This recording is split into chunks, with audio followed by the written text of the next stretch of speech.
today on Ag News Daily. In times like this, people, maybe they pull back. I think one of the things that on their evaluation list of what should I do different based on what I did in 25, I think to maintain your agility in terms of your flexibility on farm. And we have a new product launch this year, Certain herbicide. So it's pre-post flexibility. Welcome back to the weekly edition of the Ag News Daily Show. Michelle Stangler and I are recording remotely today as Tanner was at Husker Harvest Days this week, Michelle. And from what I've heard, it was nice weather, but maybe lower than normal turnout, both from a vendor perspective and from an attendee perspective. Interesting. And it's fun to see that the last few outdoor farm shows are happening, at least here in the Midwest. But there's a lot of events still coming up, and you're hosting one yourself, too. I am. Thanks for giving me a segue there to mention it. I am hosting an event, not that we're trying to exclude anyone, but really geared toward rural female business owners next month.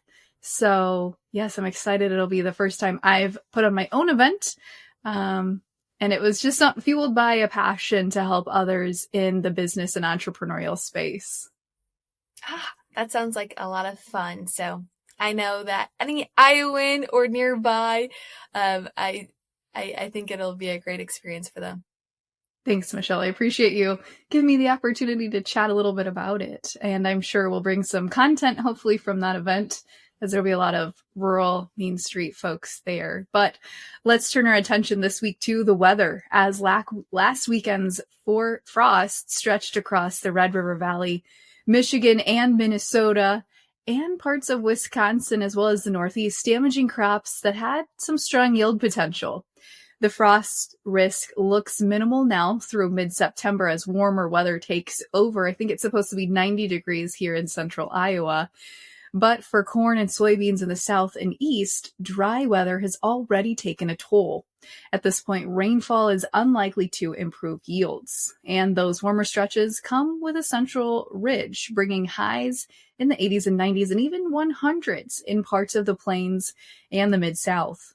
The west, however, will cool off between 5 to 15 degrees below average after record-setting heat to end August, and in the northern plains, above average warmth continues, with some scattered showers helpful for late maturing crops, but heavier rains could slow the remaining spring wheat harvest. Meanwhile, drought is expanding in some parts of the mid-south that haven't seen rain in 40-plus days. The Mississippi River at Memphis is nearly 4 feet below low stage, and of course, this is concerning as we head into harvest season here, which we're going to see a pretty big crop, but reports are showing soybeans yielding 15 to 25 bushels below expectation, and that could, of course, there be impacting shipping costs as well. Showers could bring relief in the western and central plains this week, but for farmers trying to harvest, that could also mean some delays. As we look at the 2-week weather outlook, we're going to see some rainfall chances slim across much of the central and eastern U.S., where drought has been spreading fast. And I know we're starting to see combines roll here in central Iowa. Michelle, what about up there near you in Wisconsin? Well, of course, corn silage is in the midst of it. It's not quite that corn for grain, but it's definitely coming around the corner. I can't believe it's almost the middle of September. And talking about the USDA's latest condition report, showed some progress and some harvests, but average to the 5-year average. Corn is rated 68% good to excellent, down 1% from last week. Progress is near average, though, with 95% in the dough stage, 74% dented, and 25% mature. 4% of the corn crop is now harvested. Soybeans are good. Soybeans good to excellent conditions dipped to 68%, a drop of 1% compared to the week previously. 97% of the crop is setting pods, 21% dropping leaves. Spring wheat is 85% harvested in line with the seasonal average. I know I've been hearing about some disease, so we'll see really what does that come the full harvest expectations. Well, earlier this week, the Department of Health and Human Services released their Make Our Children Healthy Again strategy, part of the Make America Healthy Again Commission. This is the second major report from the MAHA Commission, and the plan outlines more than 120 initiatives aimed at tackling childhood chronic diseases through better nutrition, more physical activity, and addressing some environmental health factors. Health Secretary RFK Jr. called it a roadmap to resolve America's escalating health crisis. One new area of focus includes collaborating with agriculture on precision techniques to help farmers reduce their reliance on crop protection products. Farm leaders say the updated strategy reflects progress compared to the Commission's first report earlier this year. AFBF President Zippy Duvall stated that the final MAHA strategy is now out, and it reflects a greater understanding of how our food is grown, as well as the opportunities to make smart, science-based improvements. That's progress, and we appreciate the open dialogue during the past few months as farmers explained the real-world challenges and opportunities they face. The strategy includes expanded research into nutrition, rural and tribal health, and precision agriculture, while also promoting American-grown fruits, vegetables, and meat, along with reintroducing, whole milk in schools K through 12, which is a huge win there for the dairy industry, Michelle. USDA Secretary Rollins says farmers and ranchers are part of the solution, adding the agency will continue to support regenerative practices and conservation programs. And from the soybean industry, ASA President Caleb Ragland welcomed recognition of EPA's approval process as the global standard, but warned against misinformation on soybean oil, urging caution on rules that could harm farmers. And I know the other big takeaway from this report was ultra-processed foods. That's been a huge one of debate. Something like 70%, I believe it said, of children's calories were coming from ultra-processed foods, and 50% of American adults' calories were coming from ultra-processed foods, compared to when we look at our European counterparts, they're only looking at about 10 to 15, 30% of their calories. So the other big takeaway I think I read in that report was we're going to see a definition of what ultra-processed foods really means. I was at an event earlier this week in Syracuse, New York, actually speaking to a group of dairy folks. And somebody asked me a great question afterward, Michelle. They said, how do we cut through the noise? Because when we think about dairy and meat, we use the word processed, and technically those foods are processed. Consumers have this misconception now that I think if foods are processed, that means something's been added in or it's unhealthy for you. So hopefully this definition of what ultra-processed foods is will help provide some clarity to American agriculture as well. It's certainly a conversation, and that word of processing, the connotations that go along with it. Grew up in a dairy farm, so I'm well familiar with drinking from the bulk tank, and now I drink processed milk, but I know, there's a lot of other things to it, and the safety there is for my own good. So definitely a lot of interesting perspectives. So thanks for bringing that up. But as we look at trade, the U.S. agriculture trade deficit widened further here in July, according to data released from the USDA on Monday this week, highlighting the challenge facing President Donald Trump as he vows to reverse the trend. USDA data shows exports fell short of imports by nearly $5 billion last month, a gap that's 9% wider than a year ago and the largest ever recorded for July. So far this year, though, the farm trade deficit has ballooned to a record $33.6 billion in just the first 7 months. Much of that is being driven by, of course, rising imports, even as President Donald Trump has imposed tariffs on other countries in an effort to cut the overall trade gap. The widening farm trade gap this year has been mostly driven by a jump in imports, just as Trump slapped tariffs on other countries in a push to shrink the overall deficit. That further cements a shift that has been building since the president's first term, with a sector that has long run major trade surpluses being a consistent net importer. And there is some good news here on the trade front. There is. India is one of those, I think, coveted partners for the U.S. because of their growing and robust middle class.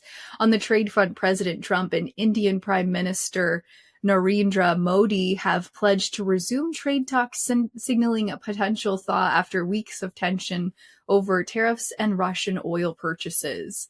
Meanwhile, President Trump signed an order this week implementing a new trade agreement with Japan, expected to boost U.S. agricultural sales by about $8 billion a year.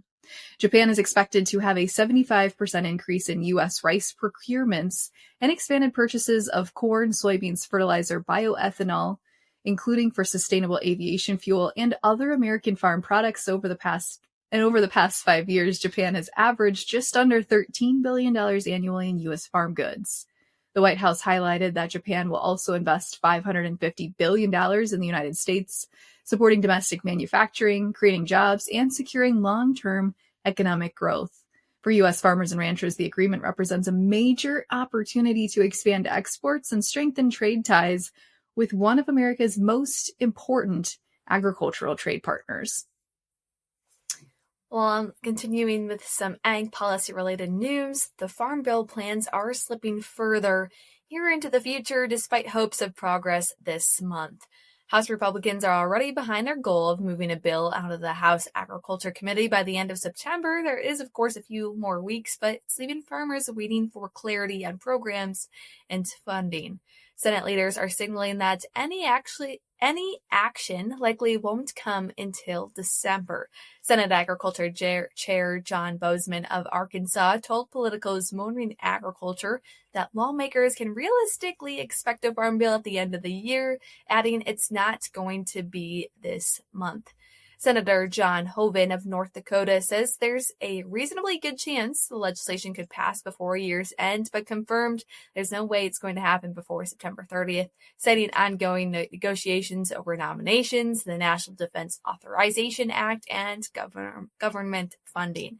Minnesota Republican Brad Frinston told Brownfields that roughly 70% of the legislation included in this year's Farm Bill was already covered in the summer's reconciliation package. Still, though, with floor time tight and key decisions pending, farmers may need to be patient before the next Farm Bill becomes law. I can only imagine, as we look at a few years ago, we were expecting it to hopefully pass, but we're still, here into 2025 and have no updated Farm Bill. Well, as we look at continuing to discuss demand, but also supply, China, we know, still has no record of purchasing U.S. soybeans this marketing year.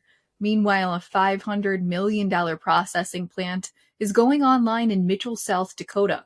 It opened earlier this week on Tuesday, aiming to turn more of their state's crop into oils and livestock meal. The High Plains processing plant is designed to crush about 35 million bushels of soybeans per year, creating a local market for South Dakota farmers. Tom Cresting, CEO of South Dakota Soybean Processors, said the facility will help stabilize prices and maintain demand. If it wasn't for demand sources like this facility, it'd be very, very tough out there. Noting that China had been the number one buyer of South Dakota soybeans in particular. While the plant provides a boost, farm advocates caution that a single facility can't replace the loss of a Chinese market. Governor Larry Rohde highlighted the plant's ability to process oilseeds such as sunflowers, giving farmers more flexibility as well in a shifting global market. But I know this is just one of many plants commissioned to come online in the soy processing space, Michelle. Yeah, and as we look, U.S. farmers are missing out on billions of dollars in soybean sales to China, as we mentioned, as stalled trade talks keep exports from moving, and South American suppliers are filling that gap. Chinese buyers imported a record 12.28 million metric tons of soybeans in August, but none came from the U.S. as the ongoing trade war with D.C. disrupts supply. For October, Chinese importers have booked about 7.4 million metric tons of mainly South American soybeans, covering 95% of projected demand, with another 1 million tons planned for November. By this time last year, as we look back, Chinese buyers had booked about 12 to 13 million tons of U.S. soybeans for the September to November period, highlighting the significant drop in American exports. In 2024, the U.S. supplied roughly 20% of China's soybeans, down from 41% in 2016.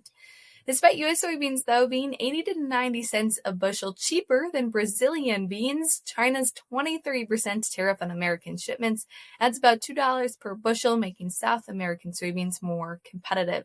Traders say the tariffs continue to limit U.S. access to the world's largest soybean markets. So what does that mean in the months ahead? Where will our soybeans go? We'll continue to watch this piece of news. Well, as we step into E15 headlines, California is one step closer to allowing the sale of lower-cost E15. The state Senate voted unanimously 39-0 last week to approve Assembly Bill 30, which cleared Assembly back in June. The bill now heads to Governor Gavin Newsom's desk, whose signature would make California the last state in the nation to legalize E15. Supporters say the fuel, a blend of gasoline with 15% ethanol, could bring big savings and cleaner air. A joint study from the University of California and the U.S. Naval Academy estimates E15 could save Californian drivers $2.7 billion a year, or about $200 a household, while reducing tailpipe emissions that contribute to smog, illness, and disease. Governor Newsom has previously voiced support, calling E15 a win-win that could cut gas prices by up to 20 cents per gallon while keeping California's air cleaner. Well, another state we're talking about today is South Dakota. They're at the center of the nation's latest bird flu outbreak. More than 134,000 turkeys at 3 commercial facilities have already been killed to contain the virus, with reports of thousands of more at risk. The only other state reporting confirmed infections in commercial flocks in the latest 30 days is North Dakota, where more than 60,000 turkeys were destroyed, according to the U.S. Department of Agriculture. State veterinarian Beth Thompson says the early detections are troubling. Bird flu typically spikes during the fall and spring migrations of wild birds, which can carry the virus without showing symptoms. Seeing the virus spread before migration, though, begins to raise some new concerns. The USDA also confirmed recent detections outside the Midwest, including at a live bird market in Los Angeles County, California, and in backyard flocks in New York State. Well, Michelle, as we take a look here at some of the latest USDA's farm income forecasts, the USDA is predicting farm income will climb in 2025, as we shared on last year's podcast. But analysts warn the numbers don't tell the whole story, which I think we talked about as well. Net farm income is expected to rise 41% this year to nearly $180 billion. Much of that increase, though, comes from government payments, which are expected to total more than $40 billion, about 3 times higher than last year. I think I read an increase of about $30.5 billion in total. AFBF economist Bert Nelson says the report shows 2 very different farm economies, crops and livestock. Crop receipts are projected to fall to their lowest level since 2007, while livestock receipts are forecast to jump 11%, driven by largely higher cattle and egg prices. That would push animal and animal product sales to a record $300 billion. Nelson also says that rising farm debt is another red flag. Sector debt is expected to reach nearly $592 billion in 2025, up almost 20%. Since the Fed began raising interest rates back in 2022. The cost to service debt is also growing, with interest rate forecasts to climb another $1.6 billion this year. And as we know, the farm economy is in a very fragile financial situation right now. And he says that there's more to be done and to take a deeper look at that USDA report. Well, as we look at some research, a new Purdue University survey shows nearly half of Midwestern farmers expect their operations to grow in the next 5 years. The study, conducted in February of this year with 400 producers, also found 40% expect to stay the same size and about 10% expect to downsize. Growth was most likely among farmers with stronger finances, younger operators, new family members joining the business, and a willingness to take on more risk. Ag economist Michael Langmeyer says low profit margins are forcing some farmers to scale back investments. He notes that those in stronger financial positions are more likely to expand and told Brownfield, if you're optimistic about the future, you're probably in a better financial position, he said. He also points to generational differences. Younger producers, he says, are more likely to adopt new practices with higher long returns like cover crops, while conservation practices can sometimes cost more in the short run. Langmeyer says they tend to pay off when adopted over several years.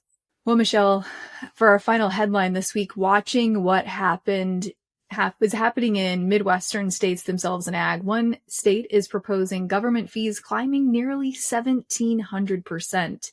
Wisconsin livestock markets, dealers, and truckers could see steep fee hikes under a new rule change proposed by state agriculture regulators. Some fees would climb by nearly 1,700%, and some lawmakers say the legislature can't block the plan because of a recent Wisconsin Supreme Court ruling.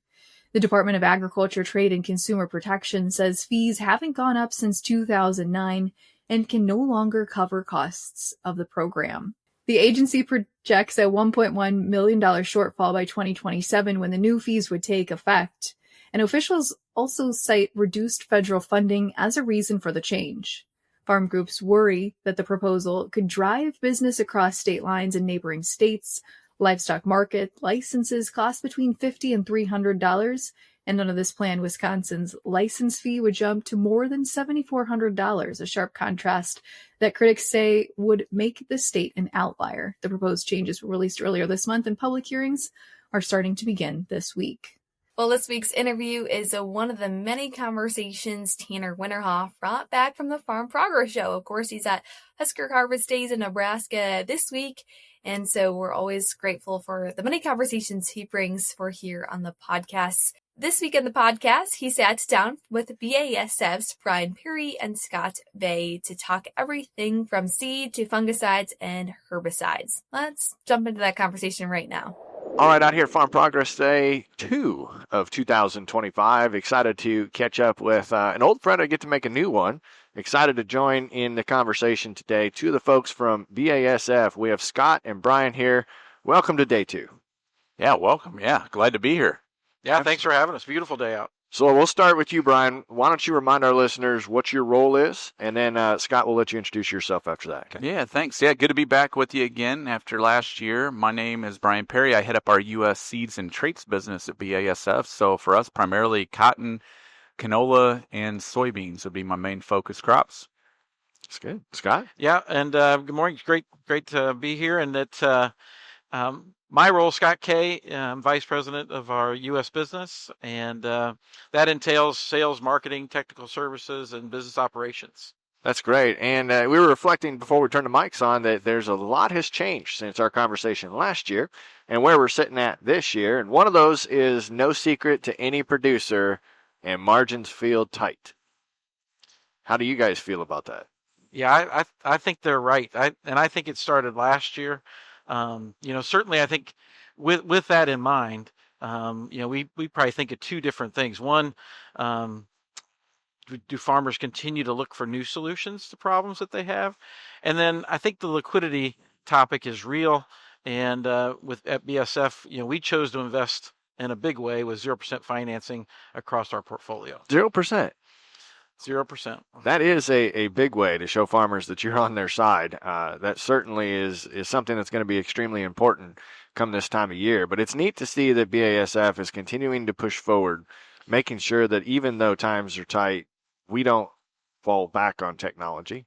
We're going to push technology forward. So excited to hear about that. Yeah, I think, going back to the realities, both Scott and I grew up on family farms. We're both still involved in our family farms, so definitely can appreciate the challenges that producers are facing when you just pencil things out. I mean, it's tougher with commodity prices as is. However, as Scott mentioned, you think about resources like financing, but it's also about bushels. And if I look at BASF, one of the things that I really enjoy the most about BASF is the commitment to innovation and R&D. So we still continue to put 11 cents of every dollar a grower spends on a BASF seed treatment, or crop protection solution back into R&D. So you need to keep pushing for the bushels. We're not slowing down on our commitment to innovation, even though, the market's a little tougher, and we think that there's a balance, right? There's a balance of the financing, making sure our products are priced to value appropriately, but also bringing new stuff out that keeps bringing the yield level up, and that's how they pay the bills ultimately, right? That's right. I'm so glad that you have a way to identify how much of that goes into research and development. 11 cents out of every dollar. That's a big investment. Yeah, and it's something that we've been steadfast in for quite some time. In fact, actually, for a long time, you would have heard us say 10 cents on every dollar, and actually we've been increasing a bit, and that kind of connects to us being in seed now, along with what we've been doing with crop protection innovation.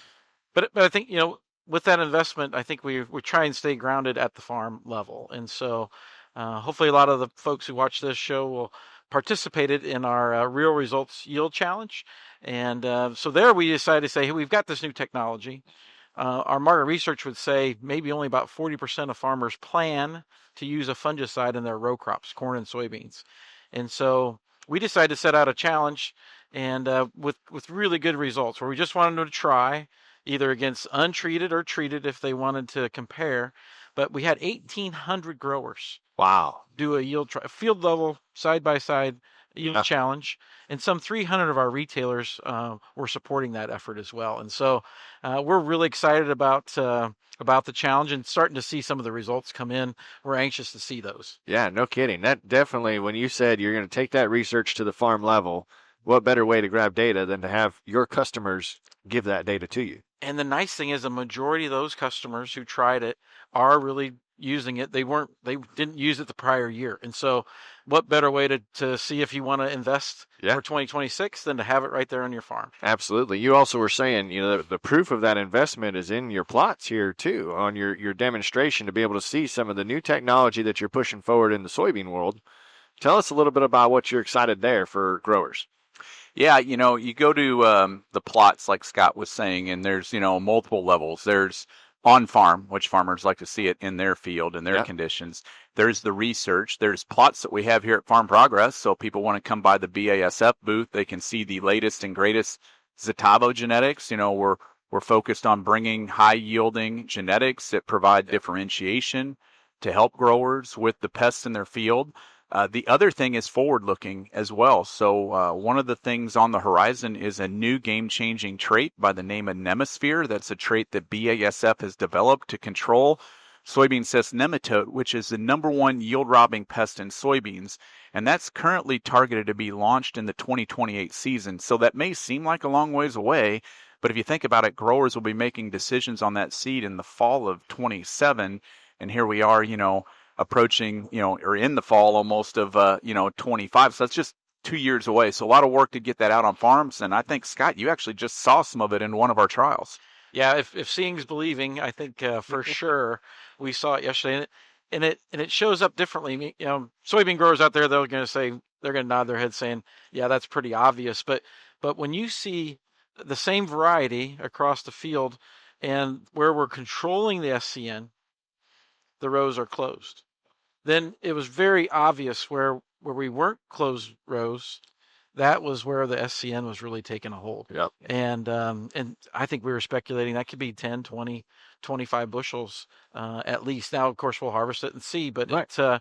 We were in the farmer's field, so we're getting the farmer. He's telling us what he sees too, and so we didn't have to believe it for our own eyes. They're letting us know that this is a technology that they really want and need right now. I had the pleasure earlier this year talking to a researcher around SCN and the multi-pronged approach that it's going to take to battle SCN going forward. And it's nice to know that BASF is adding another tool to the toolbox for growers to be able to work against that.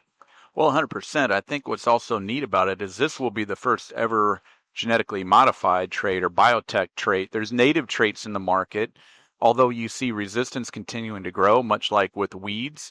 And that's where, going back to BASF, that commitment to innovation, we want to help farmers do the biggest job on earth. We believe that it is the biggest job as we feed, fuel, and clothe the world.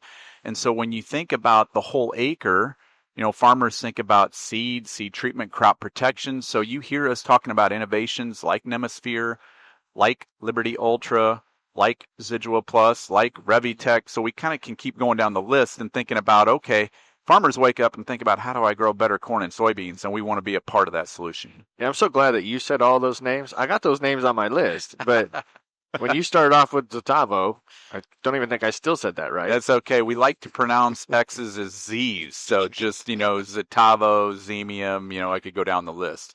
Oh, that's great. What else are you excited to be sharing with growers that visit you here out at Farm Progress Show? I think the innovation message is really what we're after, because in times like this, people, maybe they pull back. Mm-hmm. I think one of the things that on their evaluation list of what should I do different based on what I did in 25, I think to maintain your agility in terms of your flexibility on farm. And we have a new product launch this year, Certain herbicide. So it's pre-post flexibility in corn that gives farmers residual, I think allows them that flexibility. So season's running early, they can go pre. Season's running a little bit later and their planting timing, they can go early post. And so those are the kind of decisions we want to help farmers, give them that extra agility. Yeah, I appreciate you using that terminology. I think that's going to be important for growers no matter where they're at, no matter what market environment they're in, to be able to make a decision on the fly or based upon the way the environment's reacting, and really put that towards the bottom line of the grower. Well, if our listeners that didn't get to attend Farm Progress Show want to learn more information, how best do they find stuff online?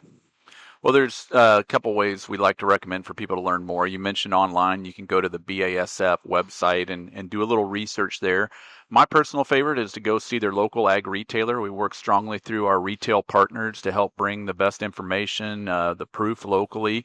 And then the last part is where you have a relationship with your local BASF representative. Ag is still a people business, and we've got a lot of great folks that are willing to help answer their questions. And I would just add one more, revexfields.com. I think farmers need to check it out. They can see real results in their own backyard. I appreciate you adding that to it. Gentlemen, I also appreciate you making this one of the first stops of your day. Thank you for joining the Ag News Daily team, and hopefully it's another good day for you. Yep, same to you. Thanks for the opportunity to start our day off here. Thank you very much. Well, thanks, Tanner, for bringing that back to us on the podcast. And this week's fertilizer update, since as a media update from Josh Linville of StoneX, the biggest global story remains India's urea purchase tender, shocking the market with 5.6 million tons offered, the biggest ever, but it's only expected to buy 2 million, leaving another tender likely soon, he says. Chinese exports are ramping up with 4.25 million tons expected this year, adding pressure on prices. In North America, fall ammonia demand looks strong, with NH3 still the cheapest nitrogen option ahead of the big 2026 corn acres. High prices continue as Chinese exports lag far behind normal levels. India is still buying at more than $800 CFR, while U.S. production sits near record lows. Without demand destruction, supply issues could build. Stable for now, but demand could swing. Farmers may cut back if phosphate stays expensive or shift more towards potash this fall, something we'll continue to look at as fertilizer prices, especially this fall. Delaney, what's happening with markets this week? Well, definitely. We're seeing a lot of focus on the WASDE this week, which I'll get to here in just a moment. But I also wanted to just share a couple quick updates here on soybean export sales and also soybean drought. 22% of the U.S. soybean crop growing areas are experiencing some level of drought, according to this week's U.S. Drought Monitor. That's up 6% week on week.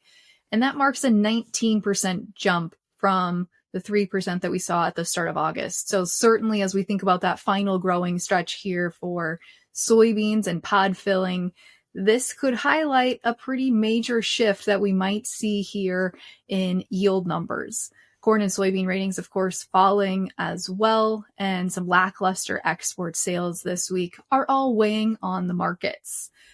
Of course, we also have the USDA's WASDE report releasing later today, where USDA is expected to cut soybean yield estimates. And a reduction isn't necessarily assured, but it is assumed by traders since, again, August weather has not been favorable. So as we think about where the USDA report could land us for today, the national average soybean yield, 53.2, down from 53.6 for the previous month. That's where folks are expecting to see the yields come in. And as far as the corn balance sheet, probably not going to see major changes to that yield or acreage number today, but who knows? And then lastly here, thing I'll mention that markets are paying attention to, may not have factored in yet, but rumors are starting up about some fresh negotiations with China. So that's what I've got for the markets this week, Michelle. And it's definitely turning into fall harvest. I'm a Packers fan, so Packers won last night. College football. There's a lot going on this fall. There certainly is. And stay tuned with Ag News Daily as you're getting into the combine this fall. We'll keep you up to date on all the things ag, weather, trade, and more. You can follow along with us on social media at Ag News Daily. But what do you say for today, Michelle? We let the people go. Let's let them go.